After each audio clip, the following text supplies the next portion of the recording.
नमस्कार। दर्पण चैनल पर आपका स्वागत है।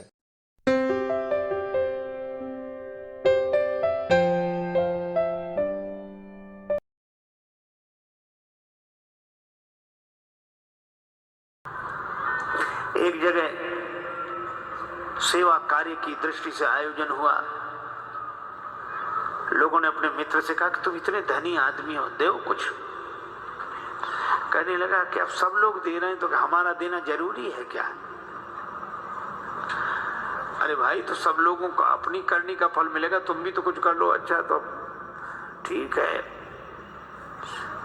अच्छा एक काम करते हैं, क्या कल देंगे? ठीक है। दूसरे दिन आया 1 रुपया लेकर, पुराना जमाना, चांदी का रुपया, सो मुट्ठी में दबाए। अब सोचे दें कि न दें कि न दें, दे देना चाहिए। अच्छा, फिर बोला अब जरूरी थोड़ी कि हम भी दें, इतने लोग दे ही रहे हैं।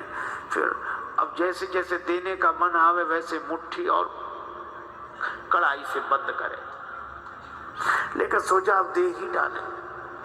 अब आध घंटा तो यही सोचता रहा, दे कि न दे, दे कि न दे। फिर सोचा देख ले एक बार, फिर तो ये देखने को मिलेगा नहीं।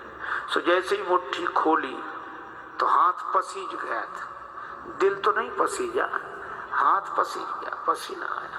और जो देखा कि हाथ पसीज गया, पसीना, सो रुपए से बोला अरे तुम बहुत रोते हो, हम तुम्हें किसी को नहीं देंगे। फिर जेब में लगे। एक वे हैं जो छोड़ते नहीं। और मुझे एक संत कथा सुना रहे थे। एक सज्जन का नाम था दानचंद। गंगा जी से 12 किलोमीटर दूर उनका गांव था। दानचंद को भगवान ने संपन्नता तो दी थी, धन तो दिया था, लेकिन लोभ ही इतने थे कि लोगों ने व्यंग में ही उनका नाम दानचंद रख दिया था। कभी कोई पुण्य कार्य नहीं किया, कहते खर्च होगा। तब पत्नी ने कहा कि गंगा जी नहाया और 12 किलोमीटर दूर हैं, इसमें क्या खर्च हो रहा है, चले जाओ। सवारी की भी जरूरत नहीं, पैदल पैदल चले जाओ, गंगा जी तो नहा लो। ठीक है, बहुत कहा तो सोचा जीवन में एक बार गंगा जी नहा लें, क्या हर्ज है, 12 किलोमीटर दूर है गंगा जी जाने। पैदल पैदल गया, खर्चा कौन करे सवारी। अब गंगा जी किनारे पहुंचकर सोचा घाट पर नहीं जाएंगे, वहां पंडा लोग रहते हैं, पंडा कहेंगे कि दान दो।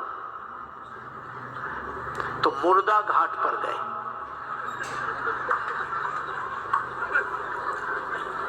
अब मुर्दा घाट तो खाली रहता, कभी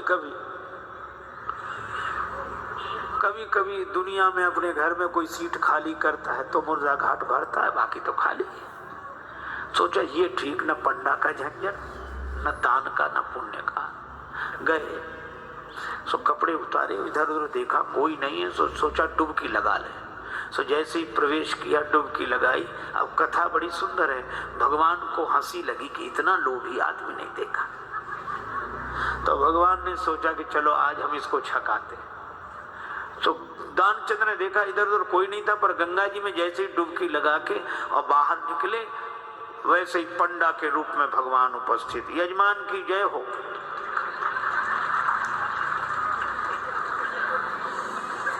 दानचंद बोले तुम कौन हो? भगवान ने कहा कि हम पंडा हैं, संतोषी ब्राह्मण है, इसी घाट पे पड़े रहते हैं। दानचंद बोले मुर्दा घाट भी नहीं छोड़ा। पंडा जी बोले हम संतोषी ब्राह्मण हैं और घाट पर तो और पंडा लोग रहते हैं, हम तो यहीं पड़े रहते हैं, और हमारे लिए कोई ना कोई आप जैसा यजमान आ जाता, 1-1 वर्ष तक का खाने पीने का इंतजाम कर देता है। दानचंद बोले 1-1 वर्ष इंतजाम? हम एक दिन का भी नहीं कर सकते, एक समय का भी नहीं। पंडा जी बोले कोई जबरदस्ती थोड़ा ही है, आपकी जैसी श्रद्धा हो, कुछ ना कुछ तो देना पड़ेगा। दानचंद बोले हमने आज तक नहीं दिया। पंडा जी बोले आज तो देना पड़ेगा। तब सोचा क्या करें, बोले उधार दे रहे हैं। उधार? हाँ। कितना? बस वो 1 धेला, उन दिनों चलता था 1 धेला, बस 1 पैसा। भगवान ने कहा चल दिया तो संकल्प करा लिया, 1 धेला उधार देकर। 12 किलोमीटर गया, नहाया, फिर 12 किलोमीटर पैदल चलकर आया। शाम होने को आई, थका हुआ दानचंद बेचारा घर में भीतर सोने ही जा रहा था। तब तक दरवाजे पे आवाज आई, यजमान की जय हो। दानचंद का देखो कौन है। पत्नी बाहर गई, देख कर आई और बोली, किसी पंडा से कुछ देने के लिए कह आए थे? दानचंद जी ने कहा था। बोले आ गए, बाहर आई है। दानचंद बोले आ गया वो? हाँ।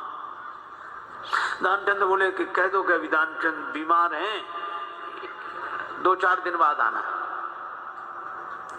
पत्नी ने कहा कि वो तबीयत खराब हो गई, वो बीमार ज्यादा है, आप 2-4 दिन बाद आना। पंडा जी बोले दान मिले चाहे ना मिले, पर हमारे संकल्प में वो हमारे यजमान बीमार हो, ऐसे संकट के समय यजमान को छोड़ना धर्म नहीं। हम भी यहीं रहेंगे जब तक वो स्वस्थ नहीं हो जाते, यही इंतजाम कर दे। आप तो सामग्री ला दो, हम तो बना लेंगे अपने हाथ से पूजा। पत्नी ने फिर जाके कहा, पर दानचंद भी अद्भुत आदमी, कहने लगा नहीं जा रहा ना। वो लोग कह रहे यहीं रहेंगे जब तक बीमार रहोगे। दानचंद बोला तो कह दो मर गए वो।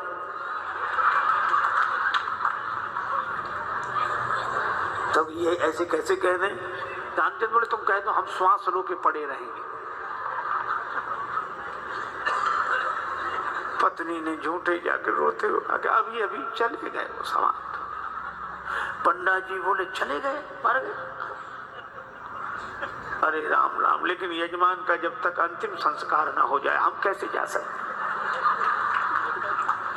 और तुम कहां बुलाती फिरोगी लोगों को, गांव इतना बड़ा, हम ही सबको खबर किए देते हैं। अब पत्नी बहुत कुछ, सुनो सुनो पंडा जी, तब तो अमित रूप प्रगटे ते ही काला, पूरे गांव में कह दिया कि दानचंद चले गए चले गए। अच्छा, लोग सचमुच इकट्ठे हो गए और भगवान को भी मन में हंसी लगे, ऐसा जिद्दी आदमी श्वास रोके पड़ा। लोगों ने उसे मुर्दा समझकर उठाया। अब उसकी पत्नी रोवे, और वो सही में रोवे, वो कहे ये मरे नहीं है। और गांव वाले कहते जाने वाला तो गया, ये तो तुम्हारा मोह है। वो कहे कि नहीं मरे, गए वो तो। वो बेचारी रोती रही, कौन सुने। दानचंद को उठा लिया, बांध लिया, और वो भी बंध गया। भगवान ने कहा कि हद हो गई, ऐसा आदमी हमने नहीं देखा। भगवान को लगा कि सब हमसे हार जाते हैं, आज हम हार गए इससे। ले गए, चिता पर रख दिया, अग्नि लगने वाली थी। भगवान ने कही मर जाएगा लेकिन देगा नहीं कुछ। तो भगवान ने कहा कि यजमान के कान में हम कुछ मंत्र बोलेंगे। हाँ ठीक है। सो भगवान ने कान में कहा, आया हूं बैकुंठ से तुम हित नाता जोड़। भगवान ने कहा कि हम हार गए, हम भगवान हैं, बैकुंठ से आए, तुमसे नाता हमने जोड़ा। सो पंडा ने जो कहा कि आया हूं बैकुंठ से तुम हित नाता जोड़, तो दानचंद ने सोचा ये तो भगवान है। सो आंख खोली, और जो आंख खोली तो वही पंडा, और जो पंडा को देखा तो फिर आंख बंद कर ली। भगवान ने कहा कि हम तुमसे कुछ नहीं लेंगे, मांग ले हो वरदान कछु, तुम ही हमसे कुछ मांग लो। तो दानचंद क्या बोला? बोले ढेला दीजिए छोड़, बस वही छोड़ दो और कुछ नहीं चाहिए। अब बोलो, ये लोभ की अति, इतनी अति। देखो, सहस्त्रा बाहु के 1000 भुजाएं, सहस्त्र बाहु 1000 भुजाएं। और परशुराम जी ने फरसे से उसके हाथ काटे। और फरसा क्या है? दान परशु बुद्धि शक्ति प्रचंडा, दान ही फरसा है। और 1000 भुजाओं से केवल अपने एक पेट के लिए ही समेटना और किसी को न मिलने दे, यह सहस्त्रा बाहु है। तो लोभ की भुजाएं तो दान के फरसे से ही कटती हैं, और कोई उपाय नहीं है।